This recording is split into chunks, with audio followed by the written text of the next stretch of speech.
You don't live through stuff like this without God's hand being involved in it. You know, God has a purpose for you too. So, you know, I blew it off. This man doesn't know what he's talking about, man. You know, God does not care about me. You know, if he did, he would have helped me a long time ago. So the second inap, I went out of town with a friend of mine. We were out of town.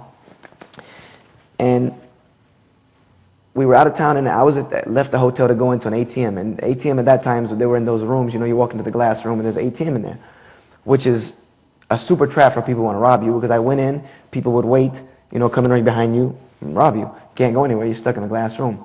So I went in, I pulled my $60 out of the ATM. There's a guy came in right behind me. Apparently he was strung out on drugs. Whatever it was, he was so wanting this $60, he was not willing to take the chance that I wouldn't give it to him or that I would get away or draw attention. Because he pulled a gun, looked like a .357 or a .38. It was a very big revolver. Put it in my face, pulled the trigger. Didn't ask for anything, didn't say anything, didn't nothing. Pointed the gun directly in my face, probably about 5-6 inches away. And I remember to this day, I can see it. When I can see it, I can hear the click. I can hear that sound. Because I thought that was it. That was, I mean, in my mind, this is it. This is the last thing I'm ever going to see. He pulled the trigger, nothing happened. I don't know whether it was there was an empty gun. He was trying to scare me. It was a bad bullet. There was not a bullet in that chamber, whatever, what happened, what not. I automatically, after freezing for a second, I froze. Something in my head said, go, run, do something, you know. So I smashed him through the door like I barreled, bum rushed him, football tackled him, smashed through the door, you know. Everything went flying, the money went flying, you know. I just took off running and went back to the hotel. I didn't call the police or anything because I actually was not supposed to be out of town. You know, I took my grandma's car without permission. I wasn't trying to call the police. So that made me realize something, you know. And a little bit later, I told my grandmother what happened, you know. And she looked at me and she said, you know, Josh, God has a reason for your life. He has a purpose for your life. And he's looking for you, you know. He's knocking on the door, waiting for you. So you better figure it out now. So I decided I'm going to renew my search for God, and I became an agnostic. Because I didn't find the right religion, so I became an agnostic. I'm going to worship God. I know He exists. I'm going to pray. You know, that's it. You know, I'm not going to read. You know, I'm not going to read the Bible or anything. I'm just going to try to draw on what I can from God. So in this era, I ran into a friend of a friend who happened to be a Muslim. I had met him on a few occasions, but did not realize that he was a Muslim because I wasn't able to put the two and two together with his part-time job as a drug dealer and him being Muslim. You know, things didn't make sense to me. Plus, he was African American. You know, and I thought all Muslims were Arabs.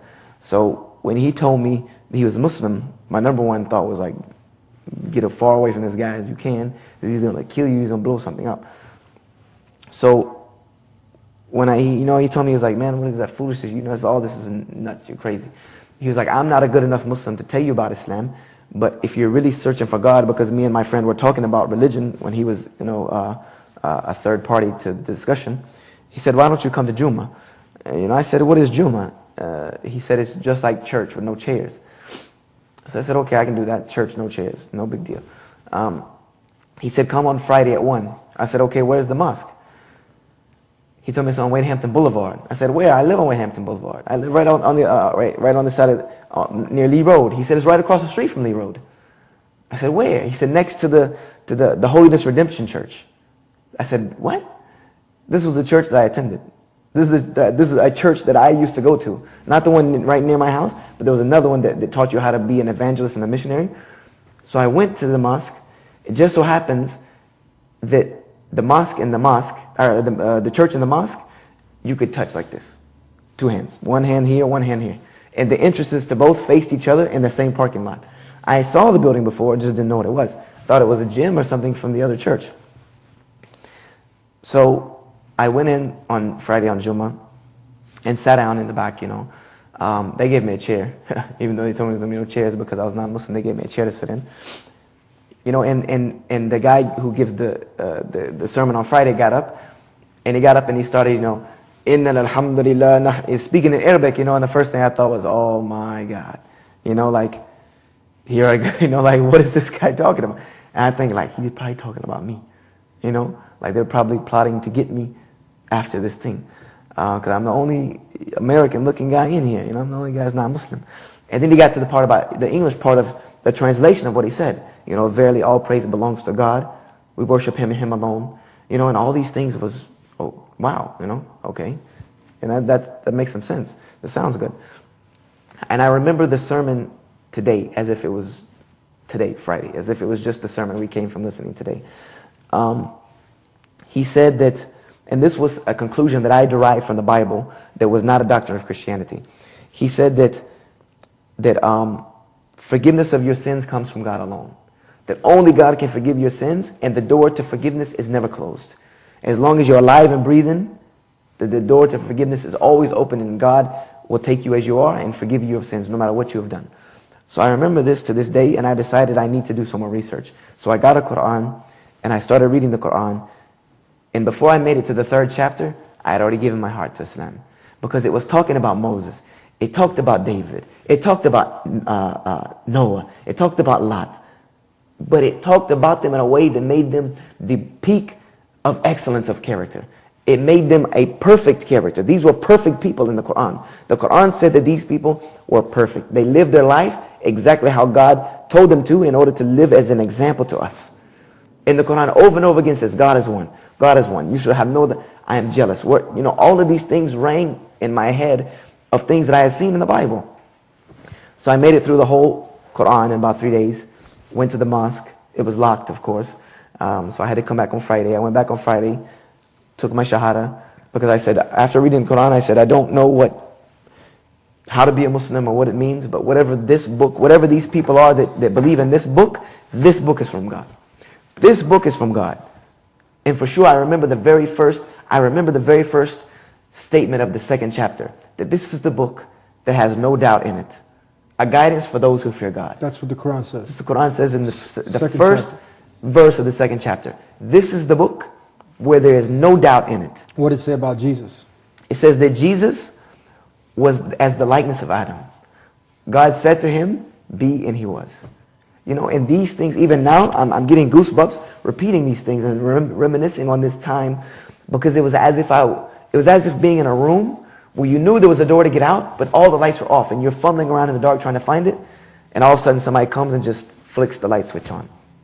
That's how clear it was. You know, bam, there's the door. This is the way out.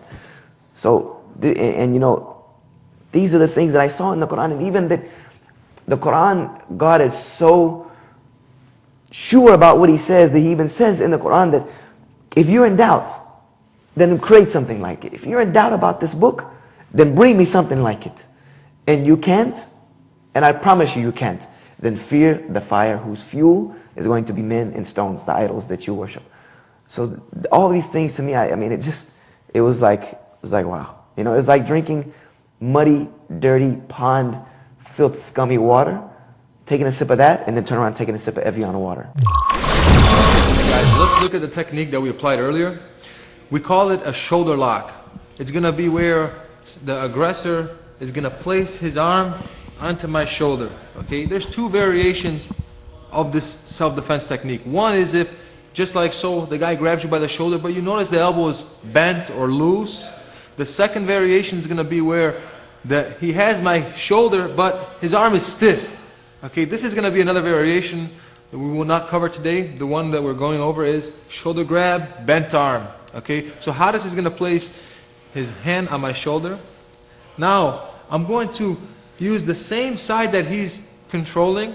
I'm going to use that arm to come up and above his elbow. I come up, and as soon as I get to this point now, I'm using his grip against him, okay? His grip, his wrist is secured tightly under my armpit. I'm going to go palm to palm, and now making sure that his wrist is secured under my armpit, I'm going to start to raise his elbow up, applying the pressure onto his shoulder, okay? Let's take a look at that one more time. Same side he's attacking, comes up and over the shoulder. At this point, I have to really focus on making his grip tight under my armpit. If the grip is loose, he's just going to pull his arm out, okay? Which gets rid of the grip. That can be another way of just disengaging, but we're going to try and take advantage of the situation, okay?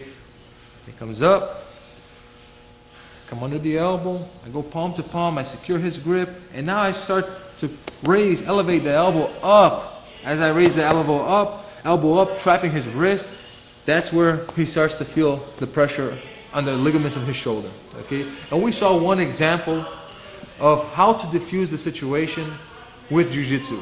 The beautiful thing about Jiu-Jitsu is that you don't need to hurt, okay, punish the guy to diffuse the situation. If I decided earlier to punch or to kick the aggressor, I'm not diffusing the situation. I'm just increasing the chances of that becoming an extreme situation, a big headache. Okay? One more time. Up, over, and now I have the option, maybe he's not in the best situation to now be an aggressor. I have him at my mercy at the moment.